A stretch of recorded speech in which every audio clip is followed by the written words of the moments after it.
오늘 말씀은 이사야 20장 1절에서 6절까지입니다.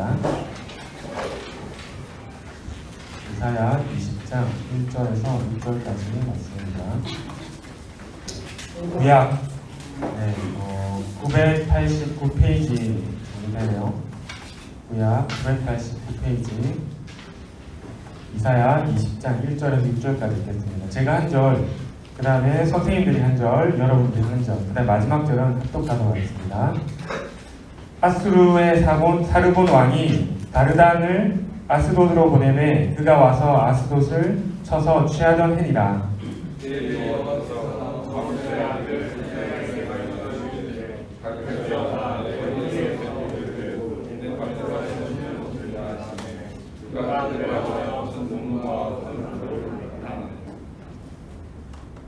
너희들이야. 시작.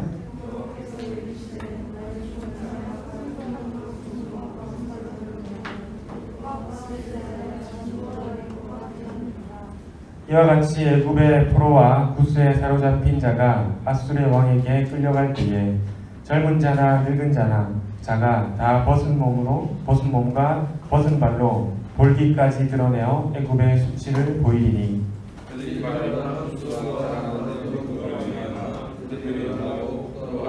같이 읽겠습니다. 그날에 이 해변 주민이 말하기를 우리가 믿던 나라 곧 우리가 아수르 왕에게서 벗어나기를 바라고 달려가서 도움을 구하던 나라가 이같이 되었은즉 우리가 어찌 능히 피하리요 하리라. 아멘. 이번에는 선생님들이 먼저 그 다음에 여러분들 그냥 제가 읽을게요. 시작.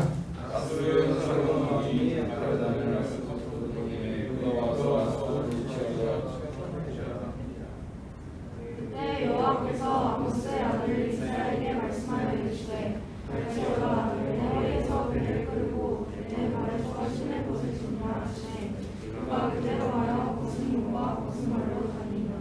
여호와께서 이르시되 나의 종 이사야가 3년 동안 벗은 몸과 벗은 발로 다니며 애굽과 구스에 대하여 징조와 예표가 되었느니라. 이와 같이 애굽과 구스에 사로잡힌 자가 아수르 왕에게 끌려갈 때에 젊은 자와 늙은 자가 다 벗은 몸과 벗은 발로 볼기까지 드러내어 애굽의 수치를 보이니 그들이 완전 구스와 사랑하는 애굽으로 말미암아 그들을 놀라고 부끄러워할 것이다. 다시 읽겠습니다. 그날에 이 해변 주민이 말하기를 우리가 믿던 나라 곧 우리가 아수르 왕에게서 벗어나기를 바라고 달려가서 도움을 구하던 나라가 이같이 되었은즉 우리가 어찌 능히 피하리요 하리라. 아멘. 기도하고 말씀 듣도록 하겠습니다.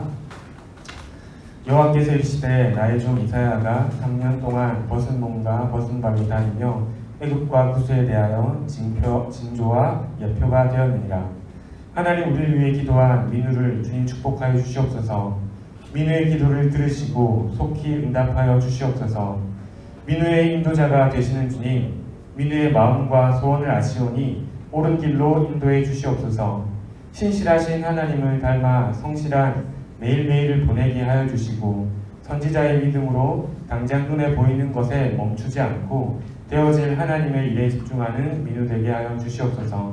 한 학기를 마무리할 때 격려와 위로하여 주시고 새 마음을 허락하여 주시옵소서. 드림 청소년부 남은 고등부 기간도 주님의 거룩함을 닮아가는 민우 되게 인도하여 주시옵소서. 말씀을 나누려고 합니다. 부족한 설교자에게 은혜를 베풀어 주시되 주님의 사랑의 마음으로 말씀을 전할 수 있도록 성령 하나님 힘 주시옵소서. 말씀을 또한 듣습니다. 세상이 알려줄 수 없는 진리의 말씀으로 우리에게 들려지는 말씀 되게 하여 주시옵소서. 예수님의 이름으로 기도합니다. 아멘. 네, 오늘 말씀의 제목은 나의 종 땡땡땡입니다. 먼저는 나의 종 이사야인데요. 일단은 나의 종 땡땡땡. 다음이요. 3절 한번 읽어보겠습니다. 시작. 여호와께서 이르시되 나의 종 이사야가 3년 동안 벗은 몸과 벗은 발로 다니며 애굽과 구스에 대하여 징조와 예표가 되었느니라. 아멘. 다음이요. 네, 부르심이란 그 단어 들어본 적 있죠? 보통 그냥 일반적으로 사용하지는 않는데 교회에서 주로 많이 사용합니다. 조금 어려운 한자말로는 소명, 부르심, 영어로는 콜링, 불렀다 이런 거죠. 하나님께서 그를 불렀다. 그래서 부르심이라는 단어를 종종 사용합니다. 특별히 뭐 목사님들이나 아니면은 또 그런 마음이 있는 전도의 복음 전도자로서의 사명이 있는 사람들이 조금 더 분명하게 이야기하긴 하죠. 하지만 여기에 이제 주님을 나의 하나님으로 주님을 나의 이 마음의 주인으로 모시고 있는 여러분들 중에 한 사람도 사실 부르심이 없는 사람은 없어요. 부르심이 아주 불투명 말씀이 있어. 내가 어떤 부르심이 있을까? 내가 어떻게 사용될까? 이건 고민될 수 있어요. 차이가 있습니다. 뭐 소명과 사명 차이가 있죠. 일단은 부른 다음에 나중에 미션을 주기 때문에 당장 여러분들에게 미션이 주어지지 않았다고 해서 나 부르심이 없나 봐 이렇게 생각할 필요는 없어요. 그런데 이 부르심하면 나만 열심히 뛰면 이 부르심대로 살아갈 수 있다고 하는 게 보통 이제 생각하기 마련입니다. 그래, 부르심이 있으니까 말씀 보고 또 기도하고 물론 중요하죠. 하지만 이 세상을 살아갈 때 나 혼자 살아가는 게 아니잖아요. 함께 살아가잖아요. 함께 살아가는데 모두가 나 좋아해주면 괜찮아. 하지만 나 안 좋아하는 사람도 있고 나랑 안 맞는 사람도 있고 그냥 소소한 사람도 있고 다양한 사람도 있어요. 이 와중에서 나의 부르심이라고 할 때 좀 다른 측면이 있습니다. 그죠? 다음이요. 네. 그래서 부르심을 걸어갈 때 꽃길만 그렇지 주님 나한테 부르심 주셨지. 주님 감사합니다. 수련해서 나 부르심을 알았어. 주님께서 나를 하나님의 자녀로 날 택하신 걸 알았어. 너무 좋아. 그래 나 이제 앞으로 꽃길만 걷겠지 라고 생각하지만 실질적으로는 다음이요. 이런 그림일 수도 있어요. 이 꽃이 나를 처음 볼 수도 있습니다. 세상은 꽃길만 걷기가 힘들어요. 당연하겠죠. 여러 사람들이 있으니까. 좋은 사람, 안 좋은 사람, 이상한 사람 다양하게 있거든요. 이 와중에서 부르심대로 살아가는 것, 특별히 하나님의 말씀을 대적하거나 하나님에 대해서 적대시하는 사람들은 당연히 우리의 부르심을 야 너희 잘한다 이렇게 칭찬해 주지 않을 겁니다. 당연히. 그런 상황에서 이 부르심이라고 했을 때는 참 어떻게 생각했을지 모르겠어요. 그래서 누구나 부르심을 받을 수는 있어요. 하지만 모두가 부르심에 순종하기는 쉽지가 않습니다. 그것이 참 부르심입니다. 다음이요. 오늘 이사야의 때도 약간 그때랑 비슷해요. 지금 요 지도 어디쯤인지 알겠나요? 고등부 친구들은 대충 알란가? 요즘 세계사 배우나? 안 배우는구나. 처음이야? 3학년 때 배워? 여기가 어디쯤이냐면 다음이요. 네, 여기 이건 알겠죠? 대충 여기 유럽이고 이탈리아고 터키고 이쪽이 이제 북아프리카인데 다음이요. 여기가 오늘 보는 지점입니다. 지금도 이스라엘 여기 있고요. 여기 애국이라고 하는 이집트가 여기 있고 위에 이제 옛날에 아시리아라고 하는 나라의 후손이라고 생각하는 시리아가 이제 위쪽에 있습니다. 다음이요. 네, 그래서 오늘 요 지역에 이스라엘이 살고 있는 거예요. 그런데 이스라엘에게는 참 큰 고통이 있어요.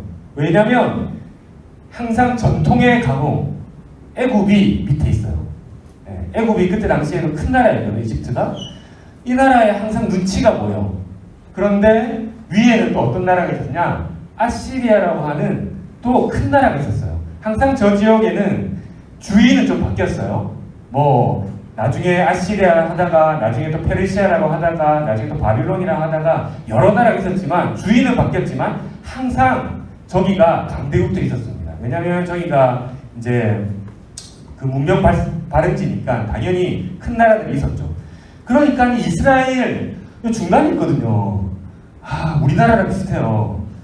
항상 전통의 강호와 신흥 강자들이 옆에 있으면 때때마다 눈치를 봐야 되는 거예요. 그런 상황. 다음이요. 그때에 오늘의 말씀은 1절, 2절이 그때에 이렇게 시작합니다. 이럴 때 하나님께서 이스라엘이 나를 부르셨어 해서 나의 부르심은 내가 너희들을 의지하는 게 아니야 라고 이야기하면서 내 길을 걸어가기가 쉬울까요? 아니면 옆에서 형님들이 이렇게 문신한 형님들이 이렇게 있는데 어떻게 나랑 친하게 지내려고 했는데 아니요, 저는 그러고 싶지 않습니다. 이렇게 이야기하는 게 어떻게 민성아 쉽겠어?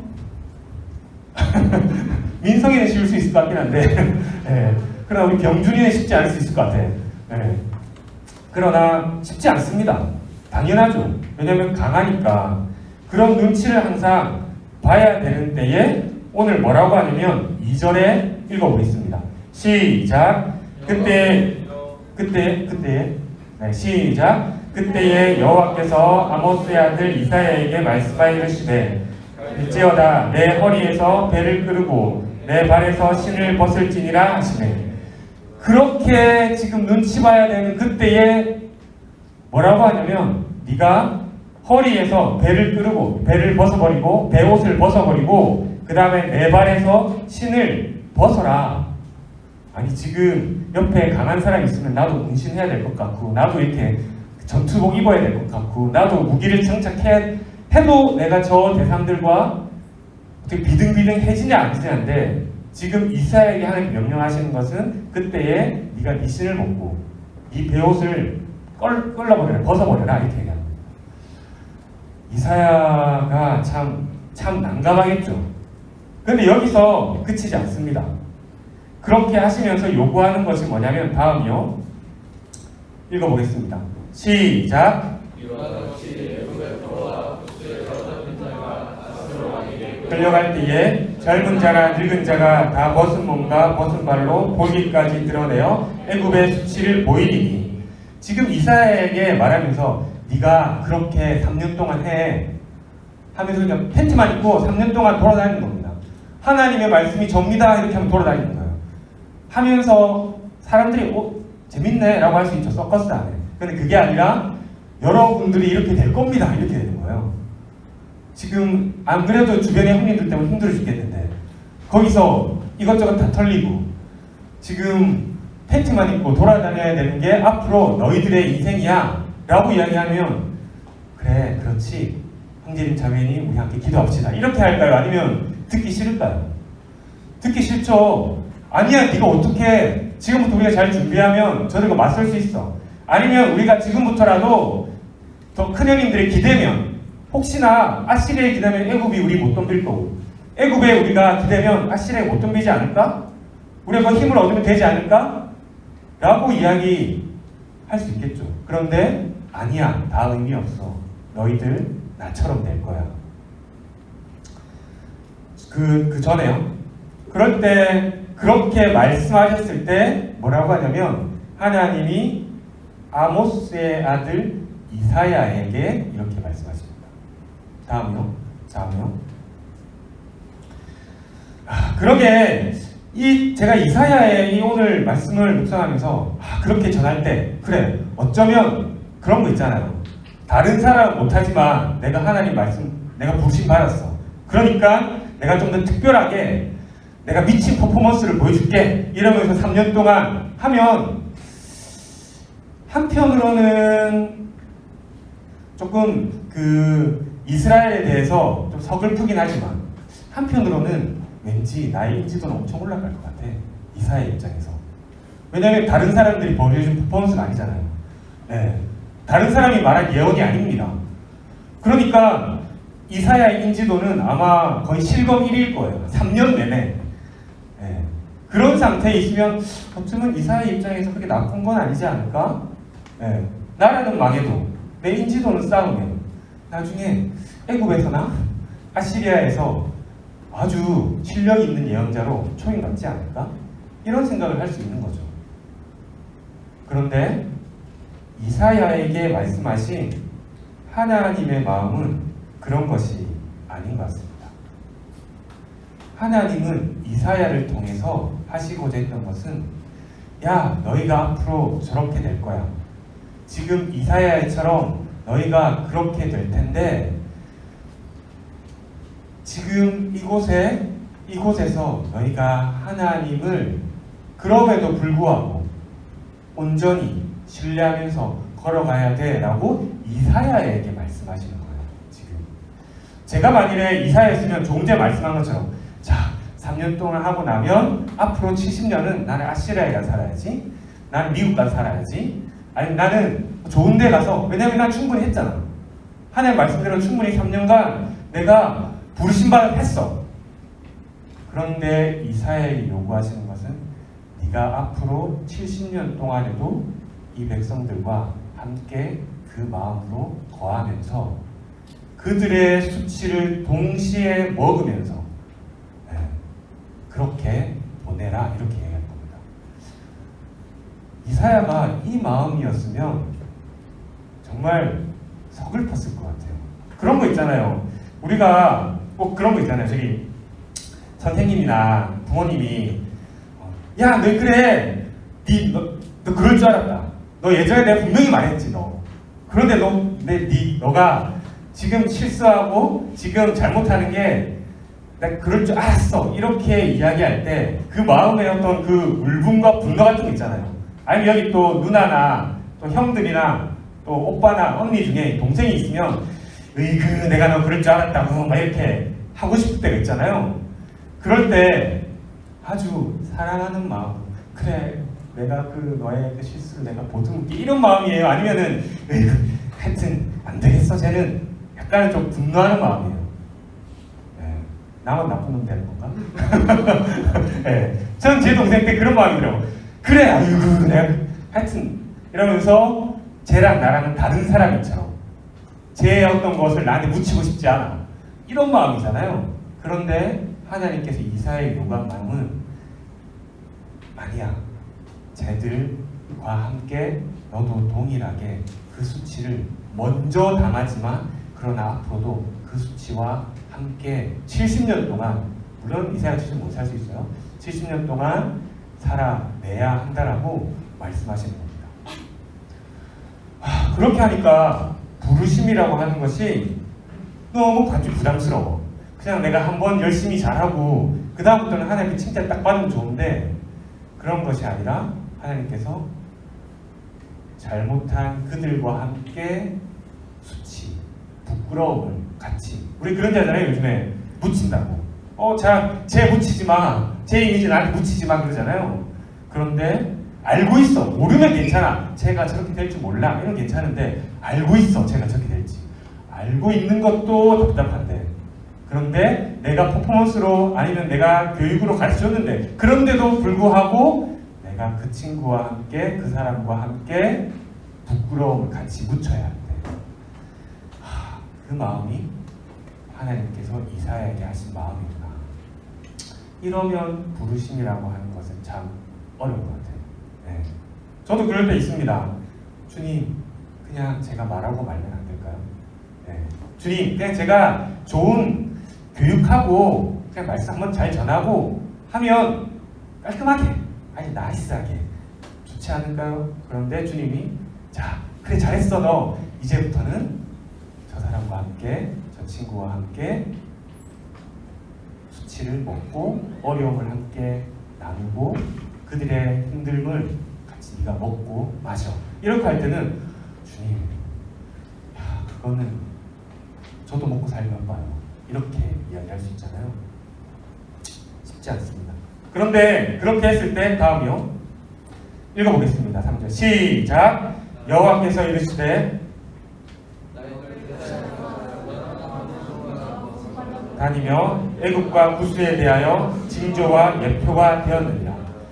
아까 전에 우리가 2절 한번 읽어볼까요? 2절 한번 읽어보겠습니다. 시작. 그때에 여호와께서 아모스의 아들 이사야에게 말씀하여 이르시되 갈지어다 내 허리에서 배를 끄르고 내 발에서 신을 벗을지니라 하시매. 다음 3절로 오시면은 그때는 2절에는 분명히 아모스의 아들 이사야라고 말합니다. 네. 아모스라고 하는 그 아들 이사야야 라고 하시면서 명령하셔요. 부르셔서 야 와봐 아모스의 아들 아무개야 이사야 와서 야 내가 너한테 이렇게 명령할 테니까 너 그렇게 해. 쉽지 않은데요? 그래도 해봐. 했어요. 하고 났더니 하나님께서 말씀하시는 거에 3절에 호칭이 바뀌었습니다. 나의 종 이사야야, 이렇게 말씀하시는 겁니다. 하나님께서 우리에게 그럴 수 있어요. 네, 누구 아들 훈서가, 예. 뭐 여기서는 모른 척하고 싶겠지만, 예. 태성 선생님의 딸 서유나 이렇게 이야기할 수 있겠죠. 예. 누구의 아들, 누구의 딸, 누구야 이렇게 부를 수 있습니다.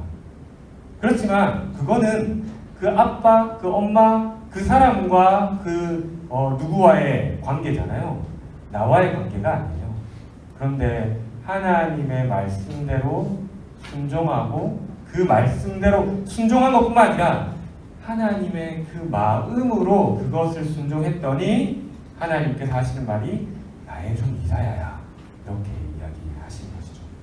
그러면서 이 나의 종 이사야가 한 것이기에 그것이 징조와 예표가 되었다고 얘기하는 겁니다. 제가 처음 말했죠.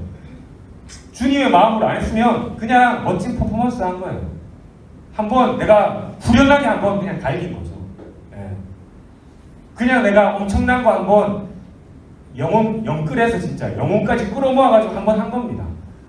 그런데 그것이 아니라 하나님 아버지의 마음으로 했던 이사야를 그 행위를 하나님께서는 그것은 맞아 퍼포먼스가 아니야. 그것은 징조와 예표야. 그것은 내가 시킨 거 맞아. 그것은 내가 불러서 한 게 맞아. 이렇게 이야기합니다. 여러분 중에 부르심, 나는 주님의 부르심이 있다 이렇게 하는 사람, 그 마음, 이건 너무 거창한 표현인데 주님이 나를 아셔, 이 정도 표현이면 적당한 것 같아요. 주님이 나를 아신다 라고 경험했거나 주님이 나를 아신다라고 믿는 사람. 네. 부끄러워서 손 못 들어도 괜찮아요. 네, 확인하고자 하는 거 아닙니까? 네.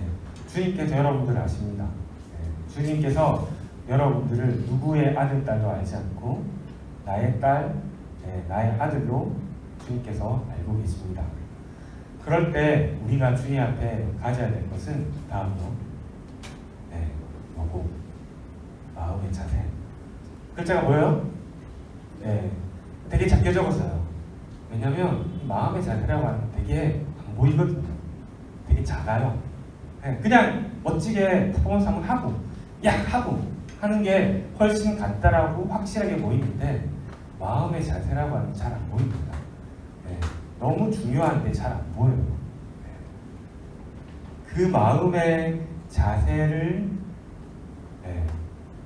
하나님 아버지의 그 마음의 자세를 가지고 주님 앞에 그 부르심에 반응하는 사람들을 나의 종이라고 이렇게 부르게 됩니다.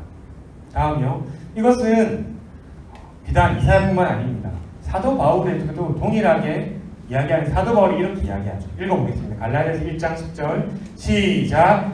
이제 내가 사람에게 좋게 하랴 하나님께 좋게 하랴 사람들에게 기쁨을 구하랴 내가 지금까지 사람들의 기쁨을 구하였다면 그리스도의 종이 아니니라. 이거 찬양도 있거든요. 내가 사람에게 좋게 하랴 내가 하나님께 좋게 하랴 내가 사람의 기쁨을 구한다면 하나님의 종이 아니라. 이런 찬양이 있었습니다. 여러분 모르겠죠? 태어나기 전에 찬양일 수 있어요. 이 사도 바울이 이렇게 합니다. 내가 어떤 사람, 다른 사람, 내가 애굽에 이익이 되게 하랴 내가 아시리아의 눈치를 보랴 그러나 그렇다면 나는 하나님의 사람이 아니다. 난 그리스도의 종이 아니다. 나는 하나님을 기쁘게 하고 나는 하나님의 말씀에 순종하는 사람이야. 그렇기 때문에 나는 그리스도의 종이야. 이렇게 이야기 사도 바울이 하는 겁니다. 이 고백은 쉽지 않은 고백이에요. 오늘 나눈 것이 여러분들에게 제가 쉽다고 말하지 않습니다. 저에게도 큰 짐이지만 그러나 도전해야 될 숙제 같은 거예요. 훈련 같은 거예요. 다음이요. 우리는 어떠한 자리나 아니면 눈에 보이는 어떠한 위치나 아니면 저 같은 경우죠. 목사니까 부르심을 받았다고 여러분들 그냥 믿을 수 있고 생각할 수 있지만 그것보다 더 중요한 건 제가 주님 앞에 하나님의 마음으로 자세로 있는 것. 여기 머리 이상하게 염색해서 앉아있는 김부하 쌤이 여기서 그냥 아무리 찬양을 자주 틀리지만 그러나 열심히 이렇게 퍼포먼스를 이렇게 아니면 충만하게 이렇게 할 때에 그 자세 찬양팀장보다 더 중요한 건 하나님에 대한 마음. 여기 또 회장님 나와서 항상 구호 외치잖아요. 외칠 때 어떤 그 행동보다 그 행위보다 더 중요한 건 하나님 아버지에 대한 우리의 자세. 이것이 훨씬 더 중요합니다. 이사야가 가졌던 하나님 시켰을 때 했던 그 마음. 이 마음으로 우리가 살아가야 되는 것이죠. 마지막으로 다음요. 처음에 우리 제목이었습니다. 주의 종 땡땡땡. 제가 여러분을 도전하고 싶습니다. 한 주 동안 우리가 살아가면서 제가 계속 주장할 겁니다. 그리고 계속 도전할 겁니다. 여러분 저와 함께 말씀과 저와 함께 기도로 순종해 봅시다. 왜냐하면 그럴 때 누구누구의 아들, 딸이 아니라 하나님의 종, 나의 종, 누구누구야 이렇게 불림을 받을 수 있기 때문입니다. 이 도전이 쉬운 도전 아니에요. 누구나 모두가 부르심을 받을 수 있지만 누구나 부르심에 순종할 수 있는 건 아닙니다. 순종할 수 있는 특권을 우리가 잘 붙들고 가는 한 주 되었으면 좋겠습니다. 우리 같이 기도하고 싶습니다. 기도하고 싶은 것은 하나님의 말씀에 순종하는 마음의 자세로 하나님이 귀하게 여기는 주의 종이 되게 해달라고. 특별히 우리를 위해 기도하시고 나를 위해 기도하지 맙시다. 우리 옆에 있는 친구 앞뒤로 한번 다시 펴서 주위에 누가 있는지 살펴보세요. 이 사람이 있구나. 이 인간이 주님 앞에서 이 사람이, 이 친구가, 이 선생님이 주님 앞에서 하나님의 마음을 가진 귀한 주의 종이 되게 해달라고 우리가 서로를 위해서 이 시간 먼저 같이 기도하시겠습니다.